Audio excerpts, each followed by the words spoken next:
On January 6, 2026, the foundations of the Western Alliance were shaken by a single statement from the White House. The Trump administration officially refused to rule out military action to take control of Greenland. Tonight, we examine how a historical ally became the target of documented hybrid warfare and what this means for the future of global security. We need Greenland from a national security situation. People really don't even know if Denmark has any legal right to it. But if they do, they should give it up because we need it for national security. That's for the free world. And if you choose, we welcome you into the United States of America. We need Greenland for national security and even international security. And I think we're going to get it. One way or the other, we're going to get it. Our message to Denmark is very simple. You have not done a good job by the people of Greenland. You have underinvested in the people of Greenland, and you have underinvested in the security architecture of this incredible, beautiful landmass filled with incredible people. We have to have Greenland. It's not a question of, do you think we can do without it? We can't. We need Greenland for national security. And if you take a look at Greenland, you look up and down the coast, you have Russian and Chinese ships all over the place. We need it for national security. We have to have it. The geopolitical map of the Arctic is currently being redrawn under the most intense pressure seen since the end of the Cold War. At the heart of this storm is Greenland, a vast and resource-rich territory that the United States government has officially declared a national security priority. This is no longer just a series of musings or real estate suggestions. On January 6, 2026, the Trump administration explicitly stated that utilizing the United States military is always an option for acquiring the island. This declaration followed the 2026 military intervention in Venezuela, an event that has fundamentally changed the global perception of American foreign policy. Shortly after that operation, Katie Miller, the wife of White House Deputy Chief of Staff Stephen Miller, posted a map of Greenland covered by the American flag with the caption, "Soon." Stephen Miller himself reinforced this position, stating that the formal stance of the United States is that Greenland should be part of the U.S. To understand how we reached this point of crisis, we have to look at the legal and constitutional reality of what Greenland actually is. It is not a colony that can be traded on a whim. Since 2009, Greenland has been an autonomous territory within the Kingdom of Denmark, governed by the Act on Greenland Self-Government. This act was based on an agreement between the government of Greenland and the Danish government as equal partners. It explicitly acknowledges that the people of Greenland have the right to self-determination under international law. According to Section 21 of this act, any decision regarding Greenland's independence must be taken by the people of Greenland themselves. Until such a decision is made and endorsed by both the Greenlandic and Danish parliaments, it remains a sovereign part of the Kingdom of Denmark. Despite this legal framework, the Trump administration has pursued what the Danish Defense Intelligence Service has characterized as hybrid warfare. For the first time in its history, the official Danish threat assessment published in 2025 listed the United States as a threat to national security alongside Russia and China. Intelligence reports have warned of various influence campaigns targeting the island. These campaigns reportedly involve attempting to create discord in the relationship between Greenland and Denmark by exploiting existing disagreements. In 2025, reports surfaced of American men with connections to the administration attempting to infiltrate Greenlandic society. There were documented instances of influencers handing out dollar bills in the streets of the capital city, Nuuk, in an apparent effort to foster pro-American sentiment. The administration's strategy appears to be a three-phase approach designed to undermine Danish sovereignty. The first phase was a charm offensive involving high-profile outreach and visits from the president's family. The second phase shifted to direct pressure, with senior American leaders openly criticizing how Denmark governs the territory. The third and most concerning phase involves influence operations designed to encourage local secessionist sentiment, effectively trying to push Greenland toward a break with Denmark that would leave it vulnerable to American annexation. This tension peaked during an uninvited visit by Vice President J.D. Vance in 2025. Vance stayed at a U.S. base and used the visit to call for Greenland's independence, suggesting the U.S. was the only nation that would respect their sovereignty. This visit was condemned by both Greenlandic and Danish politicians as a direct provocation. The consequences of this rhetoric have already been felt within the military chain of command. Susanna Myers, the highest-ranking U.S. officer at the Pituffik Space Base, was fired by the administration after stating that the threats against Denmark did not reflect the views of the base personnel. This base, formerly known as Thule, is the cornerstone of NATO's northern defense architecture. It houses missile early warning systems and space surveillance technology that are vital for monitoring threats from Russia and China. While the U.S. has operated there under a 1951 defense agreement, the administration now argues that full control of the island is necessary for the Golden Dome missile defense system. But why is the fixation on Greenland so intense right now? The answer lies in the shifting climate and the global race for technology. As Arctic ice melts, new shipping routes are opening that could shorten the journey between Europe and Asia by nearly half. More importantly, Greenland holds some of the largest deposits of rare earth minerals outside of China. These minerals, like dysprosium and terbium, are essential for electric vehicles, wind turbines, and advanced defense technologies. Currently, China dominates 85% of the global processing capacity for these materials. The United States views Greenland as a strategic alternative to break this dominance. However, the local Greenlandic government has its own priorities, including a 2021 ban on uranium mining that complicates large-scale extraction by foreign powers. History shows that American interest in Greenland is not a new phenomenon. In 1867, the State Department identified its strategic value shortly after the purchase of Alaska. During World War II, the U.S. established control over the island after the Nazi occupation of Denmark. In 1946, President Harry S. Truman offered Denmark $100 million to buy the island, but the offer was rejected. The current administration has framed a potential acquisition as another large real estate deal, similar to the Louisiana Purchase of 1803 or the Alaska Purchase of 1867. But legal scholars and international leaders point out that modern international law prohibits the acquisition of territory through coercion or force. The context of the 19th century, where land was bought from imperial powers like France and Russia, does not apply to a self-governing people with protected rights under international law. The reaction from the international community has been one of unified alarm. Danish Prime Minister Mette Frederiksen has been blunt, stating that an attack on Greenland would mean the end of NATO.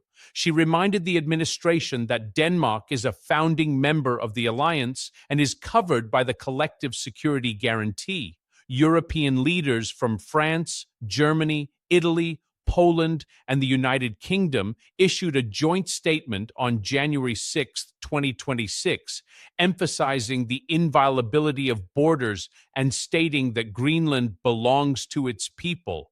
German Chancellor Olaf Scholz pointedly remarked that borders must not be moved by force. Even within the United States, there is significant pushback. Senators from both parties have issued statements urging the administration to respect Danish sovereignty. Senator Ruben Gallego introduced a resolution to block any attempt to invade Greenland, stating that the U.S. must honor its treaty obligations. Perhaps the most important perspective is that of the Greenlanders themselves.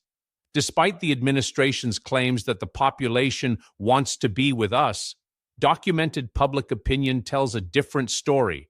A poll conducted in 2025 showed that 85% of Greenlanders do not want to join the United States. Only 6% expressed support for the idea. While there is a strong movement for independence from Denmark, the vast majority of residents have no desire to trade Danish partnership for American annexation. Greenland's Prime Minister, Jens Frederik Nielsen, has been clear in his rejection of what he calls fantasies about annexation, stating that Greenland is not for sale and cannot be sold. In a show of national unity, Greenland formed a four-party coalition in 2026 with a simple primary mandate stated on the first page of their agreement: Greenland belongs to us. The 2009 Self-Government Act provides a specific roadmap for how Greenland could eventually become an independent state. It requires a decision by the people of Greenland, followed by negotiations between the Greenlandic and Danish governments. Any such agreement would require the consent of both the Greenlandic Parliament and the Danish Parliament, followed by a referendum in Greenland. This process is designed to ensure that the transition to sovereignty is a legal and democratic one.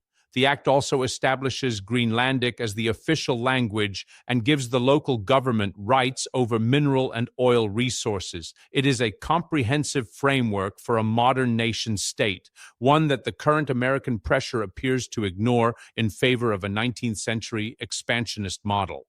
If the United States were to move forward with military action, the legal and diplomatic fallout would be unprecedented. Since World War II, the international order has been built on the principle of sovereign equality and the prohibition of territorial conquest. An attack by the leading member of NATO against another member state would likely dissolve the alliance immediately. European countries are already considering previously unthinkable measures in response to these threats.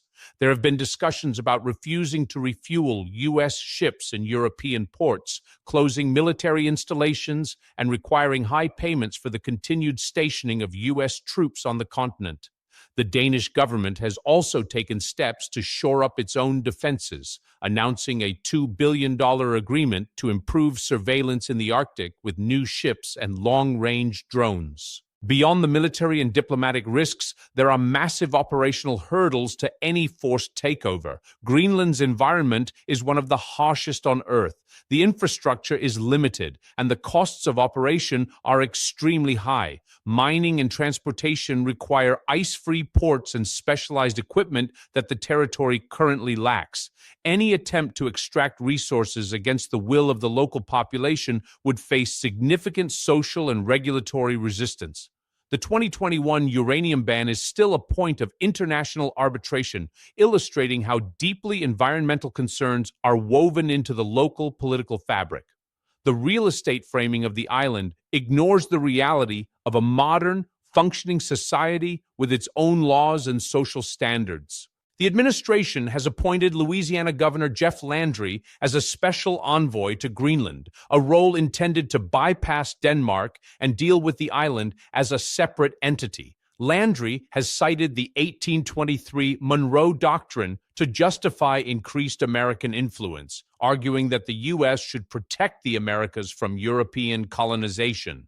However, European leaders view this as a distortion of history, pointing out that Denmark has been associated with Greenland for over a millennium, long before the United States existed. The use of the Monroe Doctrine to justify intervention in a NATO ally's territory is a radical departure from established American foreign policy. It has led to a sense of shame and instability among longtime observers of American diplomacy, with former CIA Director John Brennan calling the threats outrageous and dangerous. The situation has reached a critical juncture. The Trump administration has positioned itself as a counterweight to China's dominance in critical minerals, securing a $3 billion deal with Australia and evaluating loans for projects like the Tanbreeze rare earth mine in Greenland.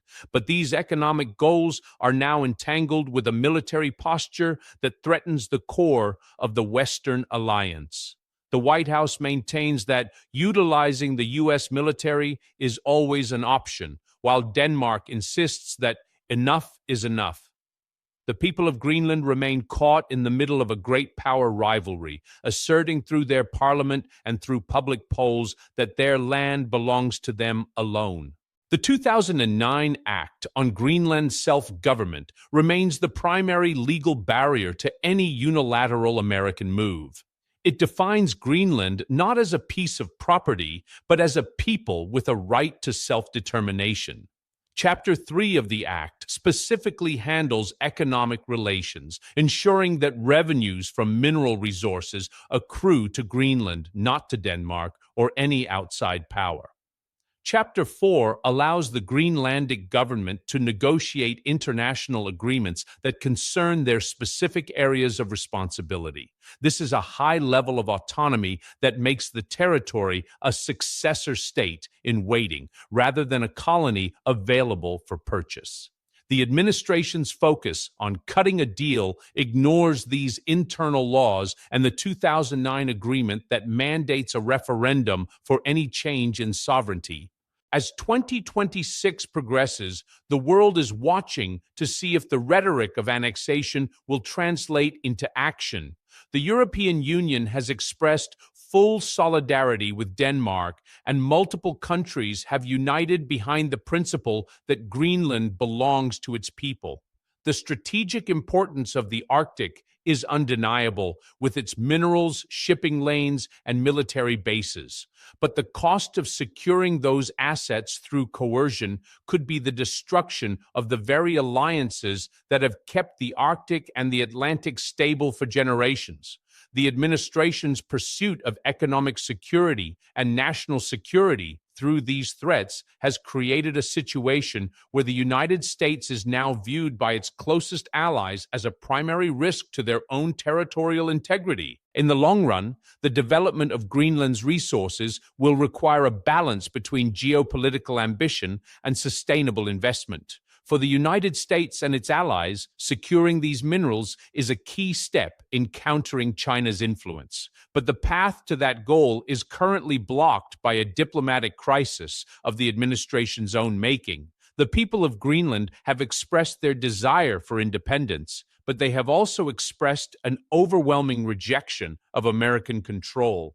Any stable future for the Arctic will likely depend on respecting the laws and the will of the people who live there, rather than treating the world's largest island as a pawn in a larger game of hybrid warfare. The narrative of Greenland as a national security priority for the U.S. has collided with the reality of international law and the sovereignty of a NATO ally.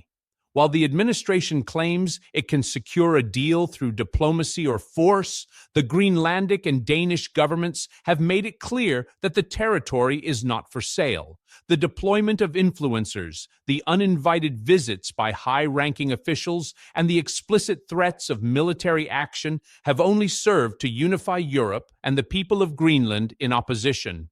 As the Arctic ice continues to melt, the heat of this political conflict only continues to rise, leaving the future of the North Atlantic Treaty Organization in its most precarious state since its founding in 1949. We will continue to monitor the developments from the White House and the responses from Copenhagen and Nuuk. The documented facts show an administration determined to expand American territory, an ally determined to protect its borders, and a population in Greenland that is firmly asserting its right to decide its own destiny. This is not just a story about a remote island. It is a story about the rules of the international system and whether they still apply in the year 2026. For now, the standoff remains. The U.S. military remains at Pituffik Space Base under the 1951 agreement, but the threat of a wider occupation looms over every diplomatic interaction. European leaders are preparing for a summit dedicated to defense, specifically looking at how to protect their interests in a world where the U.S. has become an unpredictable partner. Greenland continues its journey toward potential independence, but under the shadow of a neighbor that has refused to rule out taking what it wants by force. The world's largest island is indeed in the crosshairs, and the limits of power are being tested in the Arctic cold. As we wrap up tonight's report, we leave you with the words of Greenland's Prime Minister Nielsen. Threats, pressure, and talk of annexation have no place between friends. Whether the administration will heed those words or continue its path of hybrid warfare remains the most urgent question in international politics today. The strategic value of Greenland is clear, but the price of taking it may be more than the United States or the world can afford to pay.